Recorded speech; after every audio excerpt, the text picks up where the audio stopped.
Okay, so in today's episode, we're gonna be learning about the one and only. Well, it's actually not the one and only because it's a few triggers that we're gonna be learning about today. As always, we're gonna do everything step for step, and I'm gonna be explaining everything that you need to know about all of these triggers. So let's just start with a simple zoom. And what this means is self-explanatory. You can zoom the camera in and out as you wish. And in here, you can see, for example, once the cube hits this part, it's gonna zoom out like by 0.6 or to 0.6. Let's now also add an edit song to make sure that the song is muted, and boom, now we have a simple zoom out, which is pretty cool. However, if you want to have it a little bit more smooth, you can just go ahead and make it a ease in and out. And by the way, I'm clicking on this edit object over here. Now you can see it's much more smoother, and yeah, that is very cool. What you can do as well is you can kind of zoom in and then zoom out afterwards. So boom. And if you want it to look even cooler, what you can do is do this. You can do like a geometry dash, and then boom, it goes back. And the way I did it is by having these as back out. This is the final easing you can have, and this one as ease in and out. And it creates so this very cool, and smooth camera movements. So now we're gonna go ahead and use the camera static. This one is really useful for when you're, for example, trying to go backwards. Let's just give a small level for an example. Let's say you add an orb and then you go to extra and click on reverse in here. So now if you click it, you're gonna go reverse. However, you can see that the camera isn't really doing that great. And let's say you kind of want to have it to go upwards like this. So left and then right, and then so it kind of has this janky movements. So in order to fix this, what you want to do is click on the static camera and go into, let's say you give this specific object a group ID. You go into edit group ID while selecting this, and then go to next tree, give it a new group ID. For example, you give it the number 1, and the static trigger will basically have that group ID as the center for the camera. So the camera keeps looking towards that thing. Now, if I do this, you can see that the camera has completely stopped right there, and it took it exactly 0.5 seconds to do so. So what you want to do in here in order to make sure that it goes up but not towards the right and the left, you want to go ahead and do X only. X only basically means that the camera will only move on the Y because you have locked the camera on the X. So the camera is now locked on the X, and you can see that it is much smoother. I'm not really doing anything for the gameplay. I'm just trying to show you guys exactly what the effects of this one is. So if you have a tower or something like that, it is really important that you use this one, and also make sure that there's only one object that has the group ID of 1 in here. This one has 1, and I also copied and pasted it. So this one right there, it also has a 1. So I'm just gonna give it a new group ID. Let's say 2, and then this one also has 2, and now it is back again with the very cool static camera. And also add a little bit of zoom would also be pretty cool like that. And now, yeah, it's much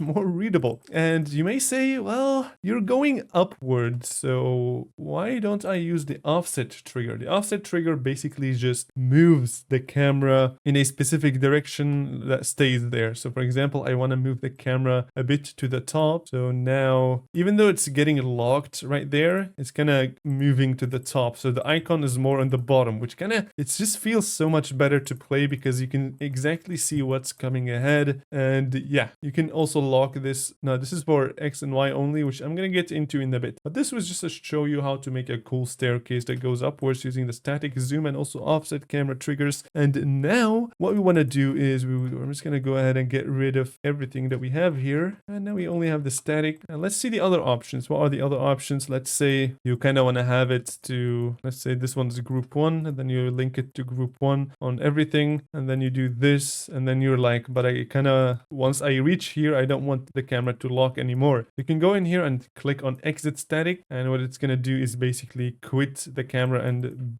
bring it back to the center. And yeah, it uses this duration. So if you want to use it like that, make sure it's on ease in and out, so it has this very smooth camera movements. And you can do instant exit, which basically means there's absolutely, you can bring the duration to 0, and now you can see that it instantly goes back to normal. And there's also a follow, which this one is going to be very cool. Look at this. Let's say you want to have this one as a group ID 2, and I'm going to remove these 2, and now you want to do boom. This one is going to be right there. It's going to have the group ID ID of 2 as well, and we're gonna follow it. So no matter where this one goes, it's just gonna follow it. So for example, I'm just gonna go ahead and move group ID 2 to the right and also to the top a little bit like that in a 1 second time. And now boom, you can see that the camera kind of follows it with a very smooth movement right there. Very, very cool. This can be really useful to, for example, show a part. Let's say you had a platformer part and at the very beginning you would like to kind of showcase the level. What you can do is move this to the right by a lot, let's say 180, and a little bit to the top like this, and now it kind of goes like that. And then afterwards you want to bring it to here and kind of move it even more upwards. However, this time it's gonna go minus 160, so it goes like that, and then to the left, and then you want to do the same but to the right. So now it is this is how it looks. Boom, boom, boom. And you can of course hide this. Let's say I'm on a platform mode, and then you can give this a hide and also no touch to make sure that you don't touch it, and now you're kind of showcasing the whole level. That is very, very cool. Just make sure you get the values right, so it basically showcases the whole level. That's what follow does. And the easing, if you do easing at 0, you can see that it just kind of moves very strictly with absolutely no smoothness. And if you go to easing, kind of give it a little bit more easing, you can see that it's much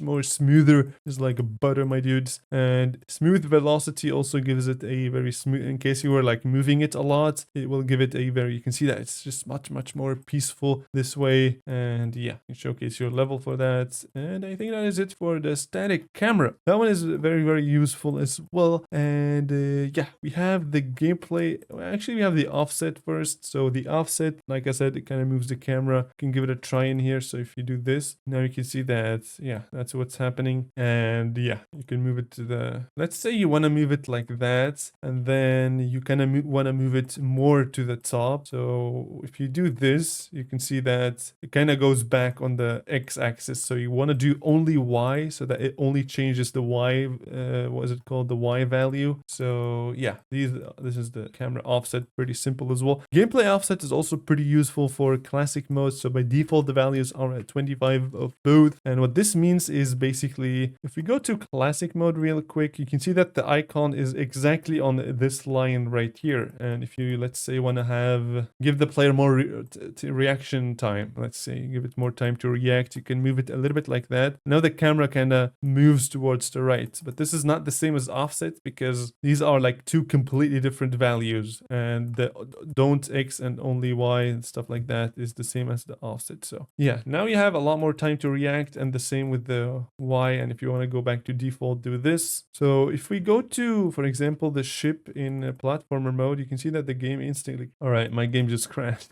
I have no idea why. Let's just put this like that, make sure the mute song is on, go to platformer and go to the ship. And now let's just add the mode real quick. I'm going to show you guys what this one is. But now you can see that the camera is kind of, the default camera position has been changed according to these values. So don't zoom and don't zoom in here is for the zooming for the X is also self-explanatory. And yeah, with that we have the next one, which is camera rotate. This one is, you better use some really low values in here if you don't want to create for some terrible stuff. So copy it like that, do minus, and then copy and paste everything, and then bring it finally back to 0. And then look at this, boom, boom, boom, boom, boom, just like the dash effect in the spider part. Also very, very cool. You can change these guys. What add does is, let's say you want to change the camera to 45, and now it's like that, and then you can change, you want to add another 45. So if you maybe change the camera too much and you don't know the exact value, you can just say, okay, I want to kind of add minus 100. So now it goes like that, and then in the opposite way. So yeah, that's what add does. Snap 360 is also very, very useful. Let's say you have kind of messed up you use a lot of camera stuff and you kind of messed up. So what you can do now is bring it back to 0. And look at it. Look at what's gonna happen. It's gonna rotate like do a rotation in the opposite direction. However, if you enable snap 360, what it's gonna do is it's gonna just take a look at the closest value to 360 and take that direction instead. So look at the difference. So this is without snap 360. It's gonna do this like very heavy rotation, and then if we do snap 360, now it's gonna do like takes the shorter route to getting towards the value that you have put there. And the edge trigger trigger is probably one of the most important triggers when it comes to platformer. So this one is very easy to use, but you kind of have to know how to use it. So let's say you have a, how do I explain this? Let's say, I think this is a good example. If I do something like this, and by the way, if you guys want the player to spawn somewhere, just add a object, whatever it is, and give it a group ID of 1, and then go to the settings, options, 1. And now the player will always spawn there, only if you are in platformer mode. Classic mode will only take the Y position of that and not the X. So now I'm spawning in here, and let's say you have a level where you don't want people to see what's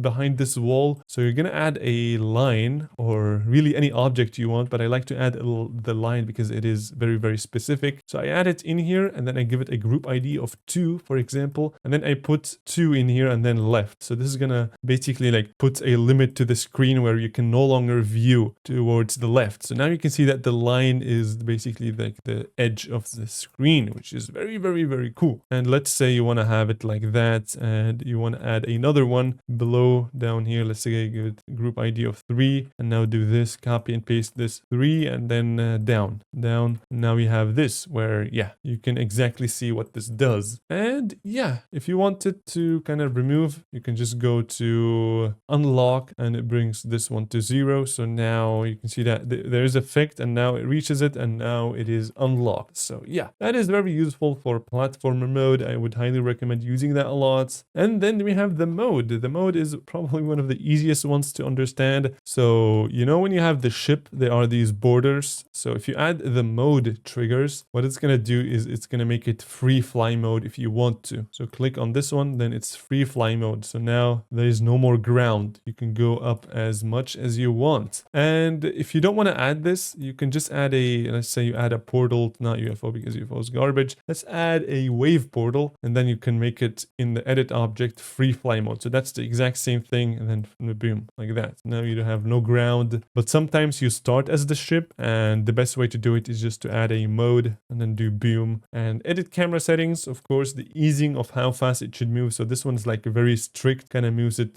very like not smooth, right? And if you do it a lot of easing, you can see that the camera moves a lot smoother. But yeah, you just gotta get the right values depending on how much zoom you have enabled. And the padding kind of gives it this, what's it called, like the offset, which I like to use as well. So now it's much smoother. You can see exactly what's going on. And also add, let's say I add a little bit of offset, do this, and maybe a little bit more of that, and maybe a bit more zoom out like that. Now I have much more space, and I can exactly see what's going on and what's coming ahead. So the camera triggers are probably one of the most important ones when it comes to making very good gameplay. And disable grid snap, I'm honestly not too sure what this one does. I think this one is if you want to quit this one, let's say you go back, now boom, now you just went back to the normal state, right? So if I was up there, it kind of goes back to here. And I think if you enable this one, it will no longer, yeah, it does. I don't really know how this works, but yeah, that one I don't think anybody's going to use anyway. So finally we have the camera guide, which is simply, this trigger itself doesn't do anything. It's just there to guide you. And you can see the offset, this yellow line is the offset on the X and the Y. And you also have the zoom. So let's say, for example, you have a zoom of 1 right now, and you would like to lock the camera. Let's say you have a small mini level, right? So you have a small mini level and you want it to be exactly like that. So you kind of line up these blocks like that, and then give this camera guide a group ID of 1, and then you go to the static and then give this one a 1 and do this. This one's on 0. And now you can see that the camera is perfectly like that. You can see the orange line on here and also on here. I'm just going to make this a platformer cube. So now you can see exactly what's going on. And yeah, this is basically a very good object to use for the camera static. And you can also move it down a little bit if you want to kind of have it like that. It really depends on what you guys want. And if you kind of make it zoom in, let's say 1.5, and then you have to change this one to 1.5, and this is exactly the zoom that's going to happen. So that is very useful. This one's also useful for the UI trigger, but we're going to get into that in another video. Anyways, that has been it for this video. If you guys learned something new, make sure to slap that like button and also subscribe right now. I do a lot of tutorials on the Geometry Dash editor. If you guys didn't understand anything, make sure to slap it down in the comment section. I will make sure to reply. And yeah, I hope you guys learned something new. Make sure to watch the video that is on the screen.